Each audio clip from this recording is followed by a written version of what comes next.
history of Hanukkah, Hellenism, Heroism, and Hasmoneans, and our story begins with Alexander the Great.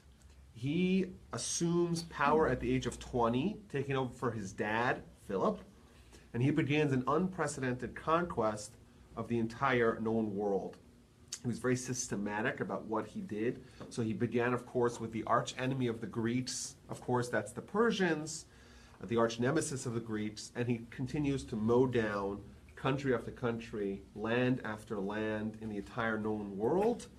And over the course of his 10-year campaign, he really captures everything, from Asia Minor all the way to the Near East, to India, to Assyria, to what's now Turkey, of course, that's Asia Minor, and Egypt. He really covers everything. And what's really remarkable about him, he's considered one of the greatest military tactician of all time, because he actually never lost a battle. Even in battles where he was severely outnumbered, he was just a genius to know where to find the vulnerabilities of the enemy, and he was always victorious.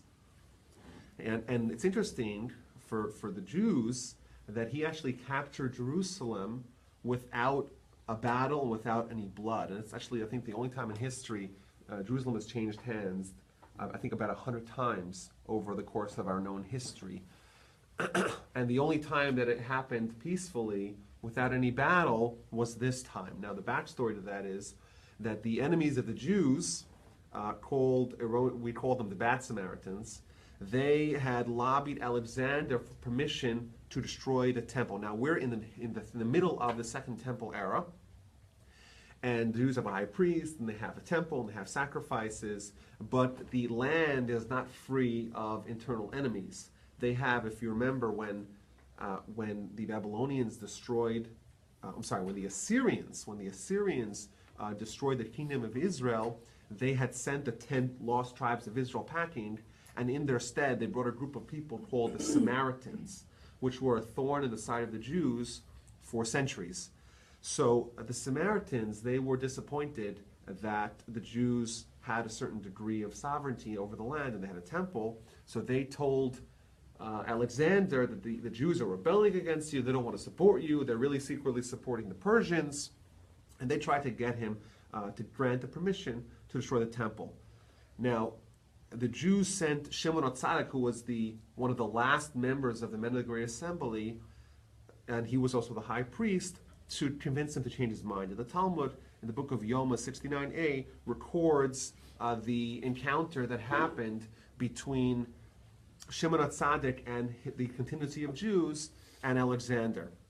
The Gemara says that Shimon, he donned priestly garments, and with all the notables of Jerusalem, he sent out along the way to meet Alexander and the Greek army. They walked through the night carrying torches.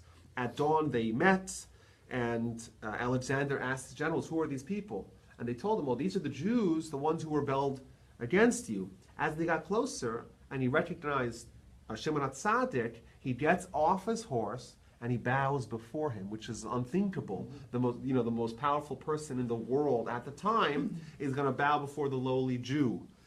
And his people, his generals, asked him, "Well, why are you doing that?" And he said, "Every time before I go into battle, I see the image of this man, and he assures me victory." And clearly, he's not in any mood of destroying the Jews. And Alexander asked him, "Well, why do you guys come to meet me?" So Shimon Tzaddik tells him that the idolaters, i.e. the Samaritans, they misled you, and they want to destroy the house, the temple, where we offer prayers and sacrifices in your merit, so your kingdom should flourish. And he says, "Well, who are these people?" "The Samaritans." And he says, "I'm going to give the Samaritans to you guys to do with them as you wish." So Alexander, through his brief stint at the helm of the greatest empire the world had ever seen up to that point, maybe even since that point, he was very friendly to the Jews, and in fact, in appreciation of his bloodless capture of Jerusalem, they assigned a rule across all of Judah that all boys born that year are going to be named Alexander. And until this very day, the name Alexander and its variant called Sender is a very not very popular, but it's a Jewish name. Now, what's important to note about Greek conquest, that it was more than just the capture of territory. What they would do is they would try to acculturate the local population to Greek culture, what we know as Hellenism. So Hellenism is a broad term for all of Greek culture, which includes the arts and architecture, language, of course, the Greek language, and most nefariously for the Jews, a certain humanism. Now, we believe in humanity, because humanity, we have free will and we need to get close to God. But the Greek version of humanism was antithetical to Torah and to the Jewish way of life. They had this obsession with the body and with its physical prowess and physique, and thus we know, you see the remnants of Greek installations. It's all these mighty, well-endowed, muscular men, and they all have these nice six-pack abs. And we know they used to have these sporting events in these gymnasiums where everyone would take off all their clothing, and in the nude they play sports, because that was really what Hellenism represented. It was an obsession with the physical and the beauty of the physical body and the physical world. And when they would capture a land, they would infuse it with Hellenism and try to make this big Greek empire, not just a mothership with satellites, but an integrated, ideologically integrated, cohesive country and empire. Now, whereas the Greeks placed man at the center of the world, and even their gods, the Greek idols, were in the image of man, we look at it the other way around. We look at man in the image of God, and God is the epicenter of our world and our focus and our consciousness. We look at the body and the physical world not as ends, but in fact as hindrances in our path in life. The body is trying to distort and obscure God. This world is known as the world of darkness because we cannot see God in this world. And therefore, their problems, they're not the solution. Whereas they try to bring out the beauty of the body, we try to bring out the beauty of the soul. So there's going to be a lot of tension brewing once these two great cultures are going to meet. The Jews and the Greeks. There's going to be some tension that's going to be built in. Now, early on, the Greek influence and Hellenistic influence is somewhat moderate. There are small pockets of Jews, primarily those in the upper class, and some of them also in the priestly class, that embraced certain tenets of Hellenism, but overall it was widely rejected by the masses. But over the course of the next few centuries, this is going to play a much bigger role. Now, Alexander dies at the tender age of 32. He actually never makes it back from India. He's actually on his way back and he dies. And it was clear right away that you cannot have a single leader to fill his shoes. Thus, eventually, after some settling, his empire was divided into three smaller empires, known to us as the Assyrian Greek Empire, which also called the Seleucid Empire, the Ptolemean, which is the Egyptian Greek Empire, and the Macedonian, which is in Greek proper. Now, Israel, or what we know today as Israel, what was called then Judah, is situated right in between the Assyrian Greek Empire and the Ptolemean Greek Empire. So for the next 100 or so years after Alexander dies, they're going to be sandwiched between two of the world's mighty Greek empires. And that's going to cause some problems because those two were always at war with each other, and therefore the Jewish people right smack in the middle of it. Now, initially, the Jews are under the Ptolemeans, under the Egyptians, and each flavor of Greek empire was a little bit different.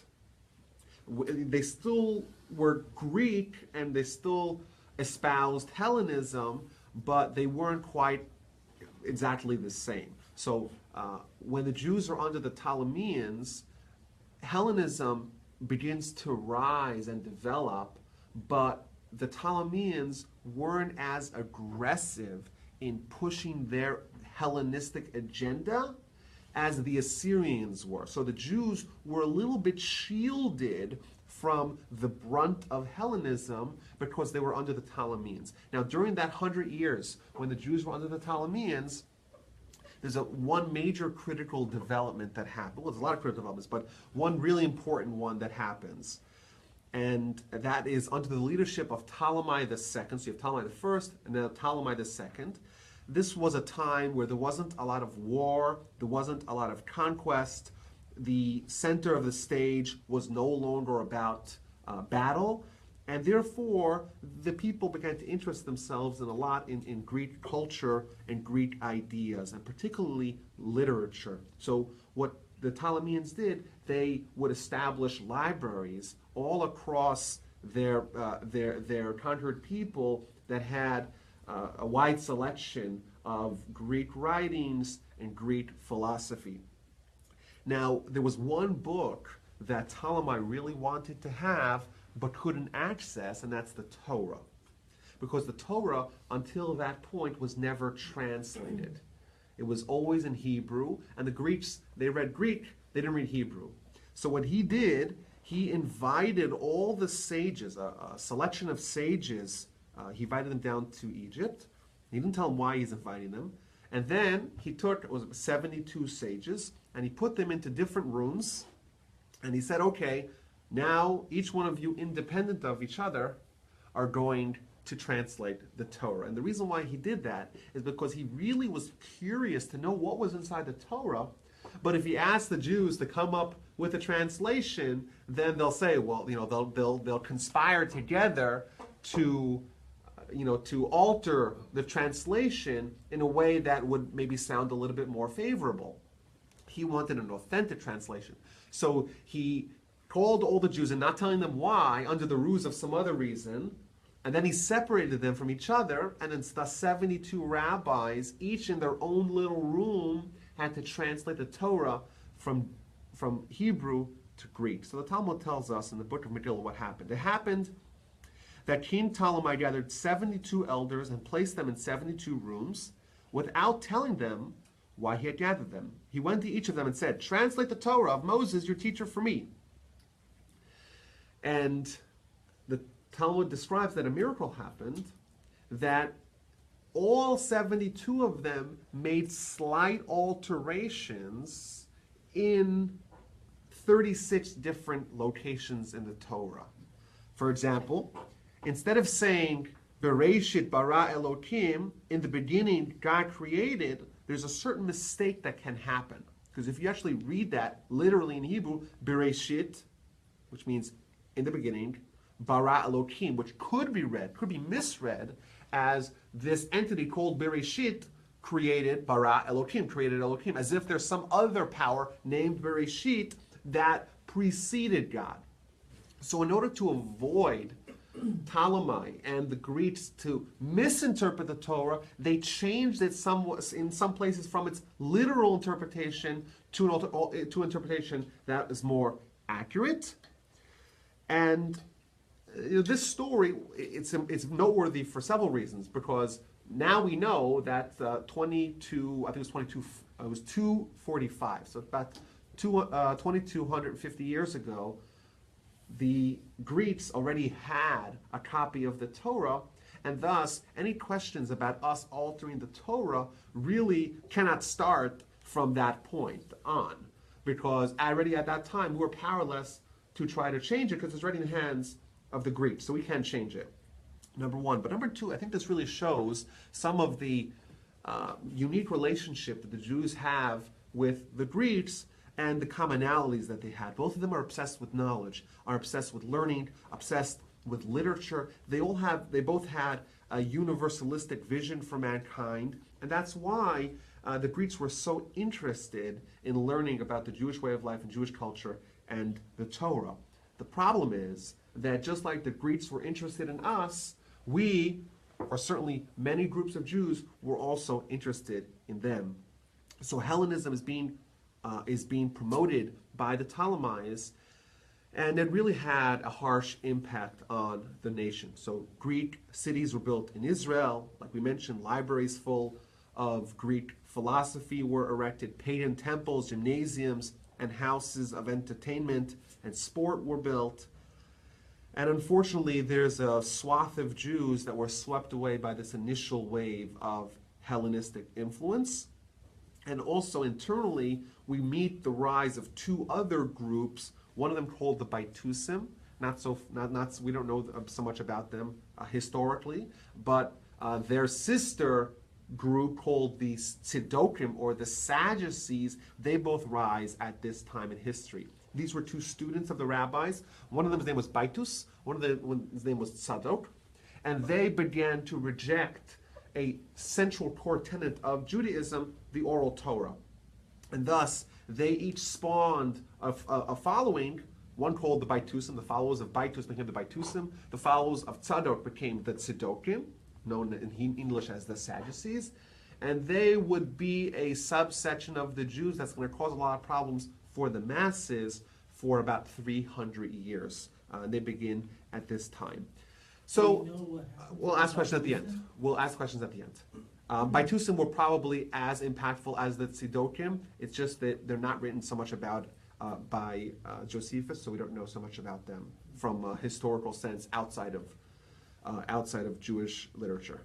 Now, in 198, so this is about 125 years after Alexander died, the Assyrians, they captured Judah under the leadership of Antiochus III, alternatively known as Antiochus the Great, and they assumed control over the Jews. So the Jews now ping-pong back to being under the Assyrian or the Seleucid Greeks, and things are going to change very rapidly. Because in 175, so now 20 some odd years later, Antiochus IV, who fashioned himself Antiochus Epiphanes, which means Antiochus the Great or Antiochus God Manifest, even though he was derisively called behind his back Antiochus Epimanes, which means Antiochus the Lunatic, because it was more fitting for his character. He became the emperor over the land. Now, he believed himself to be divine, which is a sure sign of being deranged. So he would erect statues of himself in all the temples of all the religious peoples under his rule, and he would mandate that no matter, regardless of whatever religion people were part of, they would have to have a statue of Antiochus in their house of worship, and that they would have to prostrate themselves before him. And this obviously caused major problems for the Jews, even though initially he didn't force the Jews to do that. But he himself behaved very strangely. He would dance in the nude at these lavish Hellenistic entertainments that he commissioned. But most tragically, most problematic for the Jews was that he began to aggressively and forcefully push the Hellenistic agenda. He began by meddling into the internal Jewish affairs. Now, at the time, the Kohen Gadol, the high priest, he was in charge of the spiritual leadership of the people, but he was also a proxy, a representative between the Jewish people and their lords and the Greeks. And they, for example, would be in charge of tax collecting. They would have a certain amount of money they need to collect, and they would be in charge of collecting it from the people and giving it to the Greeks. At the time, a high priest by the name of Onias in English, he was a righteous high priest, and his brother, whose name is Jason, his name was Yeshua, but he was a Hellenized brother of the high priest who renamed himself Jason, a more Greek name. He came to Antiochus and said, listen, install me as the high priest. I'll be your guy. I'll push your agenda of Hellenism. Oh, and by the way, I'll increase the revenue that you get from the taxes. So Antiochus starts to meddle into the internal Jewish affairs and says, Onias, Chonio, you're no longer high priest. now your brother Jason is the high priest. And he became high priest, and he had a devastating effect on the Jews. So first thing he did, he built a gymnasium right outside of the temple in Jerusalem, where he encouraged young Jewish boys to go there. And once someone went there, to us, like gymnasium, they went to play basketball. No, it's not that. It's they went to reject and renege upon their Judaism, and that was very unfortunate, and that began kind of intensification of forceful Hellenism. Now, a few years into his reign, he began an outright assault on Judaism.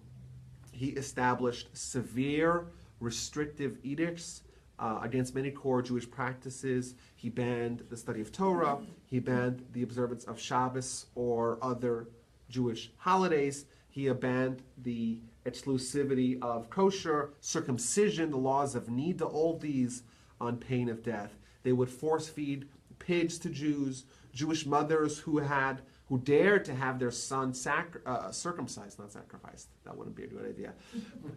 Jewish mothers who dared to have their children, their sons, circumcised, they would take the child, tie them around the neck of the mom, and chuck them off cliffs. Really cruel and really brutal.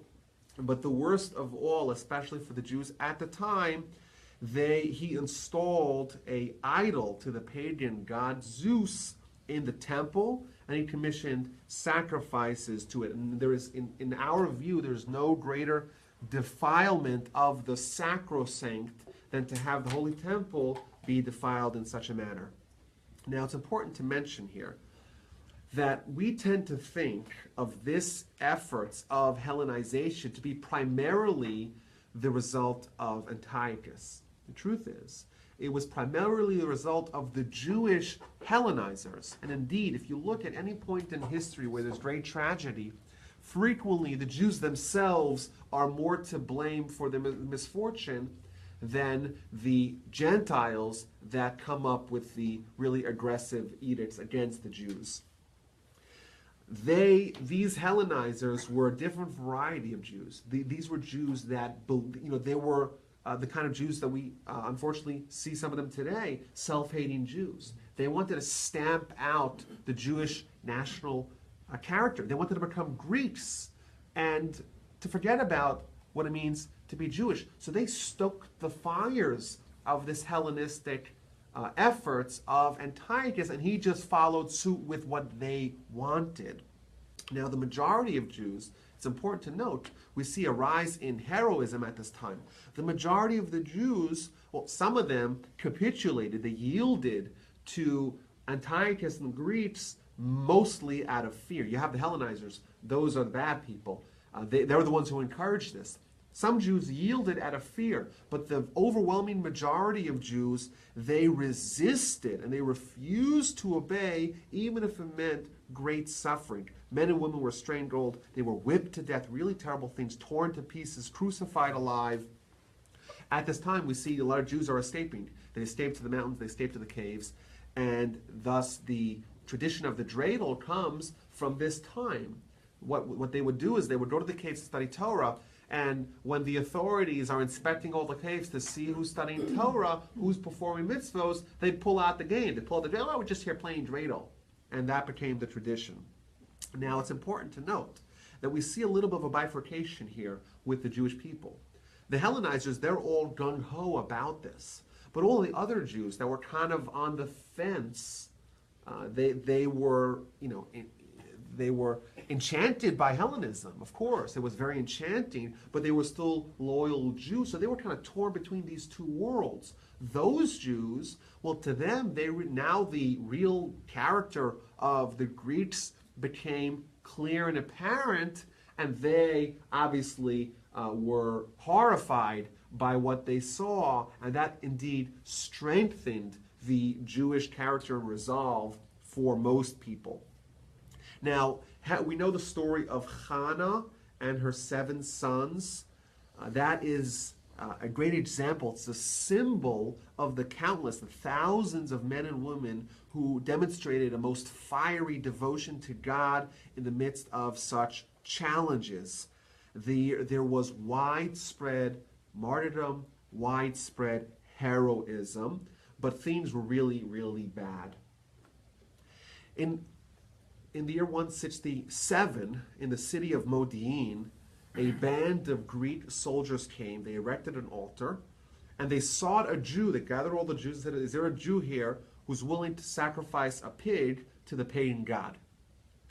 Matisyahu, who was the local priest, an elderly priest, a sage, priest is a Kohen, he delivers an impassioned speech urging the Jews to refrain, don't do this, don't capitulate, refuse. This is an act of treason. This is a tremendous sin. Yet there was a volunteer, a local Hellenized Jew, step forward. He ascended the platform. He takes the knife to sacrifice the pig. And Matisyahu, the elderly Kohen, in a fit of zealotry, he unsheaths a sword that he had hidden under his robes. He slays the traitor, and then he sets his eyes on the Greek soldiers, and all the Jews at once pounce upon them, slay them all. And thus begins the Maccabean revolt. The Jews head to the fields, to the mountains, to the hills. They start attacking groups of Greek soldiers in their outposts. They are personified by insane warfare. They were fearless. They were reckless. They were wild. They had zero fear of dying. They would have these blood-curdling shrieks that they would scream. A bunch of crazy Jews just screaming or running like madmen. That's what they were when they fought. And Antiochus, who is now in Antioch, he of course named the city after himself, in Turkey, he sends a general by the name of Apollonius with 2,000 seasoned soldiers to squelch the ragtag rebellion. The Jewish forces are now being led by Judah Maccabee, who's one of the sons of Matisyahu. They comprise 600 men, and they lay in wait in the hills. They wouldn't follow the rules, so to speak, of warfare. They engaged in guerrilla warfare. So the Greeks are walking between these hills. They, of course, have the height advantage. They have a surprise attack. They decimate the entire group. Judah seizes Apollonius' sword and brandishes it victoriously, and he would indeed use that for the rest of the war. And as such, the revolt expands. It spreads like wildfire amongst the Jews, and masses of eager Jews that are disgusted by the extent of the Hellenization efforts of the Romans, they join the resistance. The force, which was small, now swells to 1,000 men. Antiochus sends an additional general by the name of Siron. He has a force of not 2,000 but 4,000 men to destroy the renegade group. They land in Jaffa. They're confident of the success. They encounter the Jews in battle. The Greeks were totally not prepared for the maniacal guerrilla warfare that the Jews showed. Like we said, they would shriek their battle cries, Mi kamocha ba'elim Hashem, who is like you amongst the gods, Hashem, and the acronym of that is Maccabee, which is why they're called the Maccabees as well. In that battle, 800 Greeks were killed. The remainder scattered and fled for their lives. Antiochus was determined to absolutely crush the rebellion. He sent this time an army of 40,000 men, including 7,000 cavalry, including the equivalent of tanks, which were war elephants, led by 3 prominent generals to finally, once and for all, stamp out the rebellion. They were so confident in their victory that they actually advertised in slave markets that there would soon be a glutton supply. There's going to be a bonanza for all the slave owners. So they all the slave owners gathered to the local marketplace to prepare for the ensuing capture of all the Jewish slaves. Judah and his forces were encamped in what's now in a city called Mitzpah, which is where the prophet Samuel is buried. It's in the outskirts of Jerusalem today. The Greeks got word of his encampment, and they decided to mount a surprise midnight attack against Judah and his 5,000 men. Judah got wind of this, and he planned a concurrent midnight attack against the Greek encampment. So they traveled the entire night, and then when they would battle, they were actually a religious army. So when they would battle, the entire battle was about prayer, it was about Torah, and thus the whole night that they're marching to the Greek encampment, they're actually fasting, and they're praying to God to give them salvation. They arrive at the Greek camp, they divide into 4 groups, they pounce concurrently from all sides, again shrieking like maniacs. The Greeks, they're sleeping, they're awakened by these blood-curdling shrieks, and are absolutely slaughtered. 9,000 Greeks died, and the force of the army and the enemy was stunted. That other group that had gone to Mitzvah to attack the Jews in the middle of the night, they'd come to the camp, they find it totally empty, they'd come back and they're slaughtered as well. Soon afterwards, news, which ended up to be not true, but it had an important effect, arrived from Antioch that Antiochus had died. This inspired the Jews to know that their enemy, the leader of the opposition, was dead, and they proceeded to march to Jerusalem and to liberate it. After a 3-year revolt, the Maccabees, which would end up being known as the Hasmoneans or the Hasmoneans, they succeeded in recapturing the temple. They rededicated it. The term Hanukkah can mean several things, but one of the meanings of the word Hanukkah is rededication, because they would rededicate the temple. They got to the temple, and unfortunately did not have many of the vessels were plundered by the Greeks.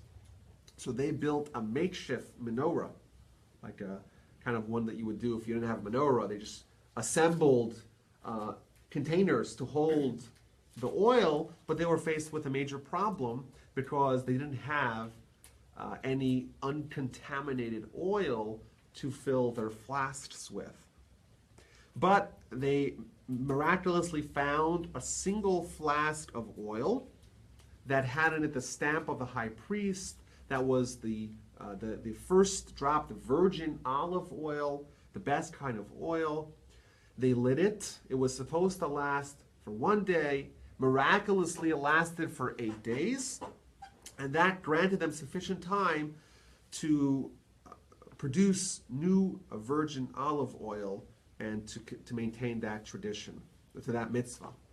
Now, in commemoration and memorialization of this fantastic series of events, the sages of Israel established the holiday of Hanukkah to remember the great victory of the Jews over their enemies, but more importantly, to memorialize the preservation of the Jewish religion and Torah in spite of their opponents. Now, importantly, the war continued on for many years. All 5 sons of Matthias, of Mattisyahu, died, with the exception of Shimon. Eventually, they succeeded in reestablishing hegemony over the entire land. Shimon becomes the prince. He doesn't become the king, very important. He becomes just the prince, and they would maintain, the Hasmonean dynasty would maintain sovereignty over the land for nearly 100 years until the arrival of Pompey and the Romans. It's important that this family, the Hasmoneans, the family of Mattisyahu, they were Kohens.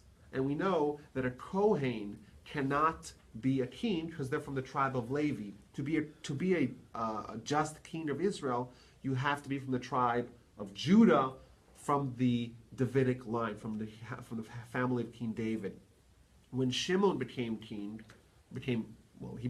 functionally, but he didn't call himself king because he made a clear distinction in recognition of the fact that he wasn't a king because he couldn't be a legitimate king of Israel. Unfortunately, the future generations of Hasmoneans didn't have that same sensitivity. They called themselves kings, and they indeed descended. And the legacy of the Hasmonean dynasty is a little bit of a mixed bag, because it begins with this valiant effort to restore Torah, to restore purity, to get rid of the idol worshipping and idol worshippers over the land, out of the land of Israel.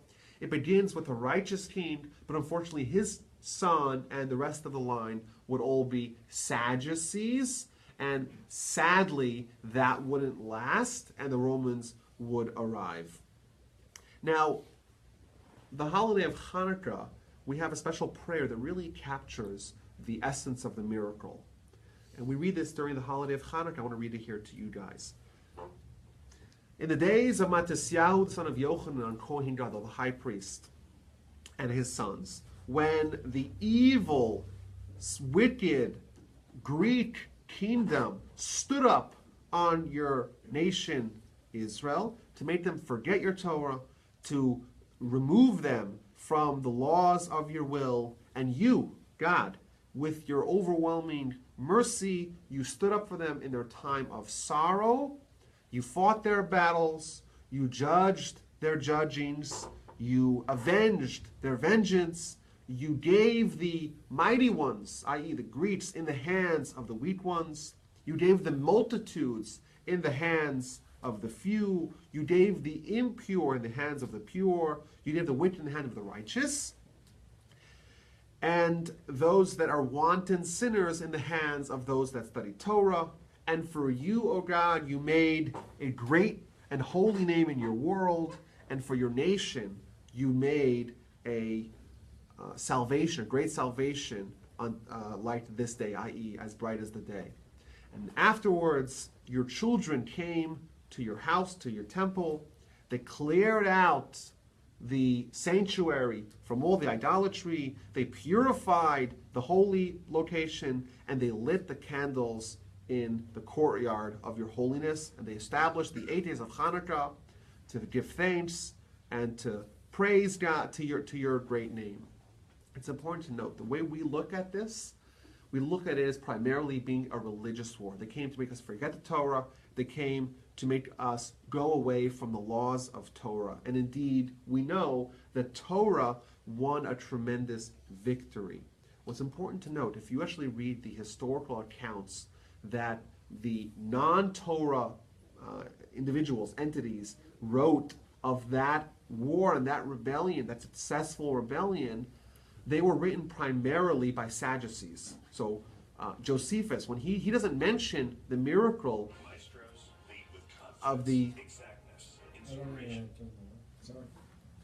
That's fine. Josephus is a Sadducee. He doesn't mention the miracle of the candle.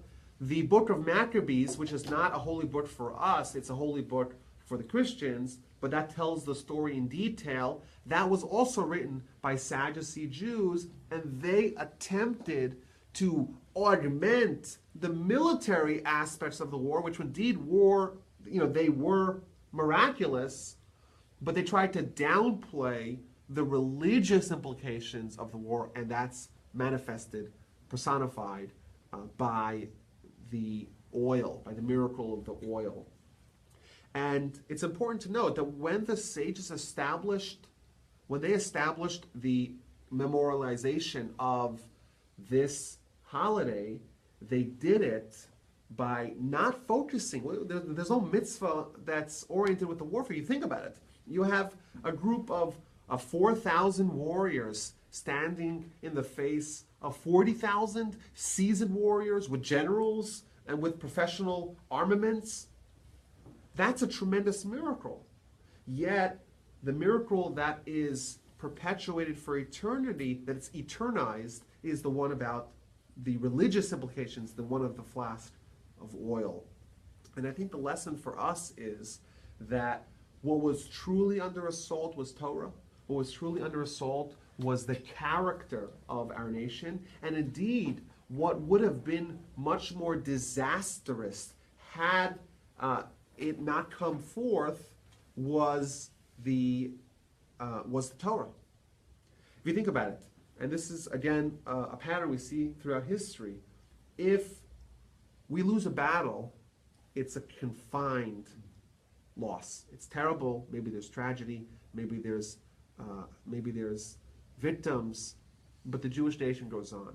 If you take the Jews away from Torah, on the other hand, if you disassociate our connection to God, then within a generation or two will be gone. And I want to make the argument that the battle of Hanukkah, the military battle, well, that's over.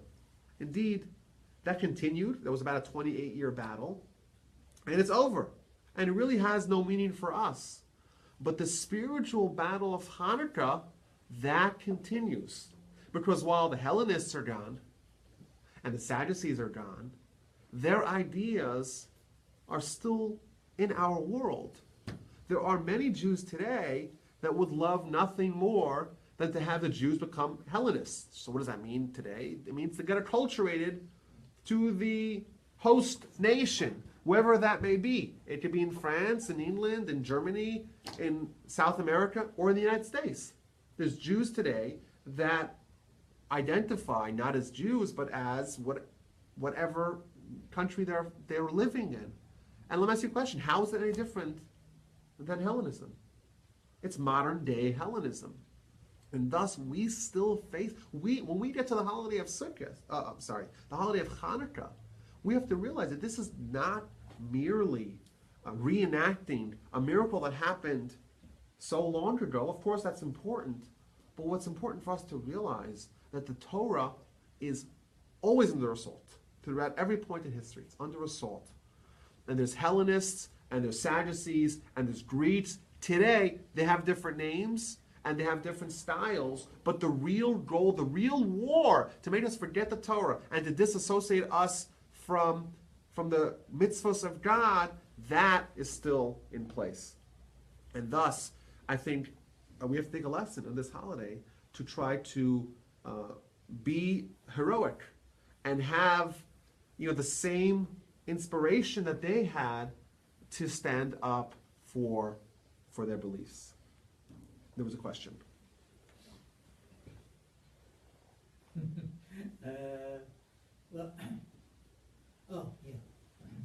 About the soldiers in general. Yes. You said they had guerrilla tactics. Yes. So was it similar to when Shimshon attacked inside the city because they thought he was one of them, and so he had easy access to attack? I'm not an expert in military history. Shimshon is an interesting warrior in Jewish history because, first of all, Shimshon fought by himself. Shimshon, he would infiltrate and attack from within, also fearless as well. And therefore, he was very successful, but also he lived a dangerous life, a very dangerous life. But they would not, the Hasmoneans, the Maccabees, they would not go into pitched battle, because if they go into pitched battle against the Greeks, you're going to lose. They would use the element of surprise, use other tactics to try to get an advantage. Yes. With the demise of the Greek Empire, which was followed by the Roman Empire. Yes.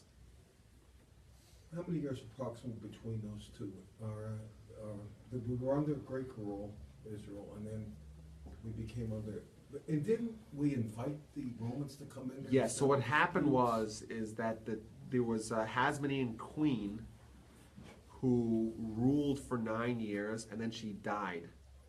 And when she died, two of her kids, Aristobulus and Hyrcanus, you see kind of names, not very Jewish names. Right. They were both vying for the throne, and in order to mediate their dispute, they invited Pompey and the ascendant Romans to come and settle and arbitrate their disagreement. And ultimately, I think he selected Hyrcanus to run the show. Maybe it was the other way around, I don't even remember.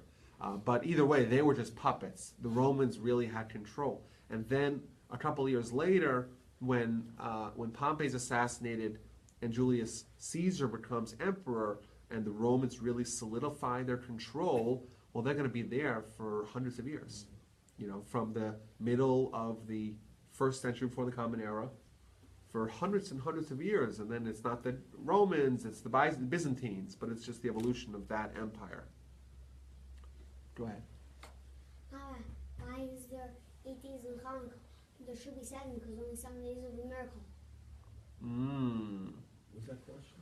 Oh, that's a good question. And I will guess what. Guess how many answers there are. Wait, slow down. Well, ask me. Okay, let me repeat your question. Your question is, if there's a flask of oil that has enough oil to last for 1 day, then if it lasts for 1 day, it's not a miracle. So if it lasts for 8 days, it is a miracle, but a how many day miracle is it? It's a 7-day miracle. So how can we celebrate the holiday of Hanukkah for 8 days when the miracle was only for 7 days? Well, that's a great question. You know the answer? Yeah, how many answers do you know? How many answers are there? 100. 100 answers? Okay, I have time. Go ahead. How many do you know? 1. But there's a- Because the only not 8 centimeters of the candle went out every day. Oh, so you're saying it depleted at a slower level. You hear what he's saying? They filled it up to have it be used for 1 day, right? And only 1/8 descended every day. How did you know that? My teacher Oh, told your me. teacher. He did. Did anyone know any other answers? This is the most famous question, I think, in all. I think I know another one. What's your other answer?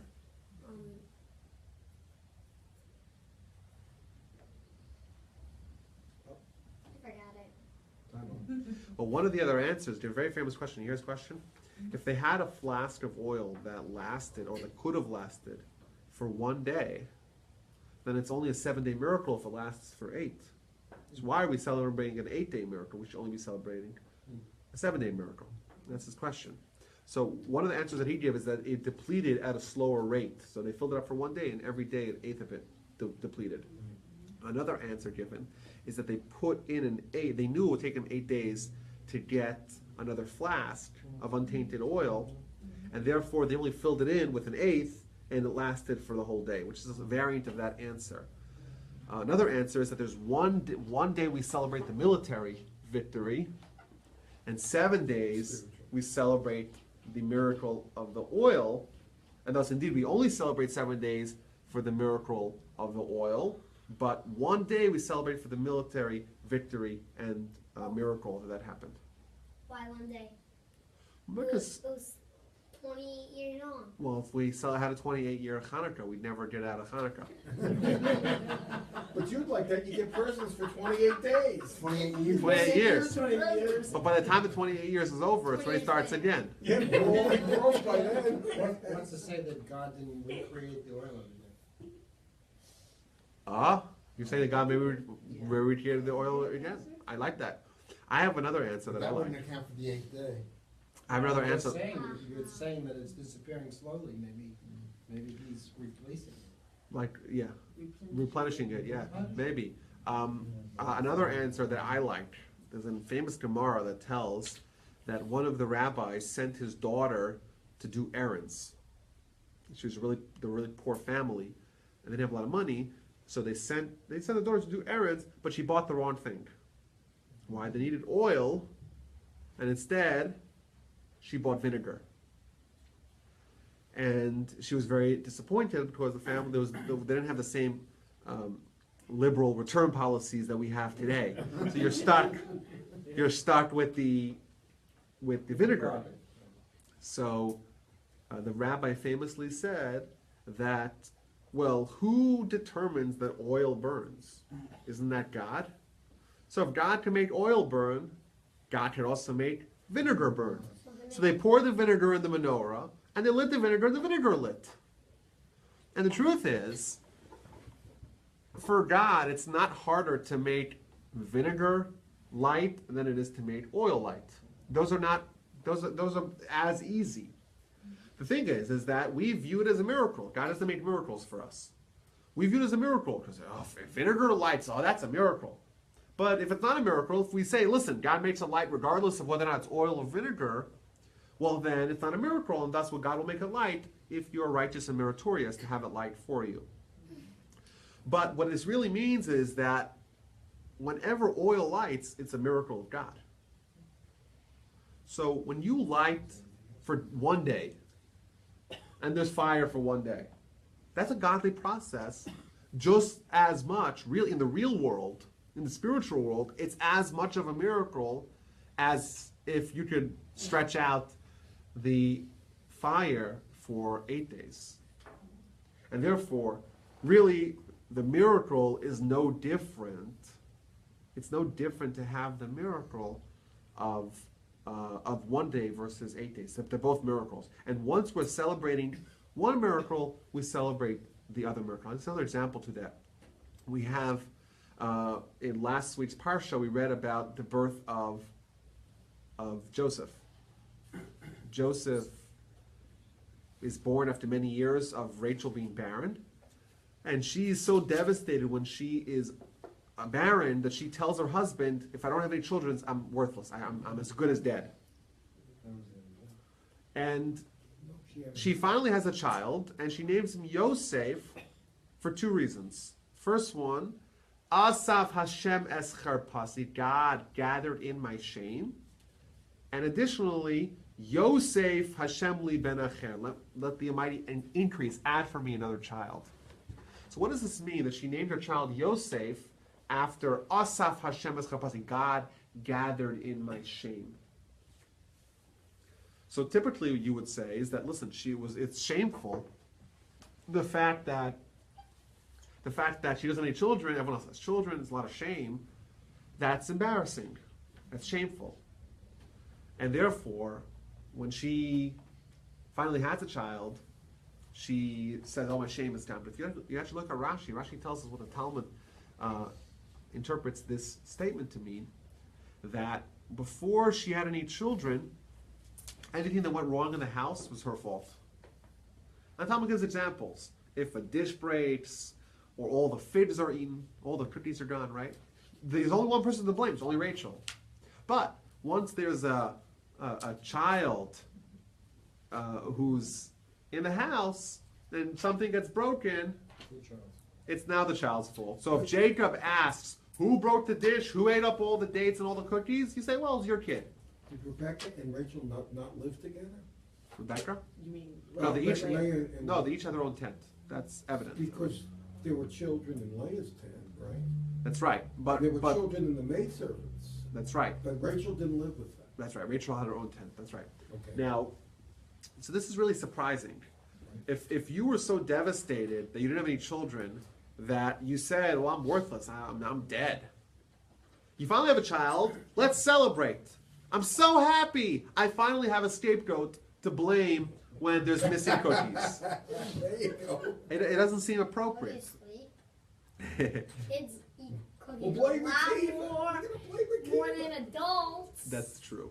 But I think the lesson is that when you're very joyous about a big miracle, it's an opportunity to also appreciate the minor miracles. You're happy about, let's say, the military victory. Maybe that's even a bigger miracle. But also, the miracle of the oil, which is a more minor miracle, that's also something to make a note of. Oh, and you're happy about 7 days of miracles, that the oil lasts for 7 additional days. Be also appreciative of the miracle the oil lasted 1 day. That's also a miracle, and that's an opportunity to be thankful for that as well. But small miracles we only can't make a hesped, but bigger miracles we can't even fast. That's right. That's from Tinus. Yeah. Kindness is Mishnah, which is kind of like debates. Debates. It's law. The laws. Torah laws. Are you going to be teaching this class this week? Probably not. Okay, everyone. So this is a magnificent holiday. next week, actually, when the holiday is in effect, we will not be having a Tuesday night class. There's going to be on Sunday a mega bonanza here, Sunday brunch. There's going to be 2 talks. My brother Robert Cohen is speaking at 10:30, I think, till 11:15. 11:15 till 12, a massive Chinese food brunch. And at 12, I'm going to be speaking about a seasonal topic that's very interesting. That is examining and exploring the Jewish sources, what they say vis-a-vis the Christian Savior. Very interesting and seasonal. Look forward to seeing everyone there. It's on Sunday at Sunday brunch, and then next Tuesday night we're not here. We're on vacation, and the following Tuesday night we will resume with the history series. I look forward to seeing everyone there. Okay. Thank you very much. There's no Very questions.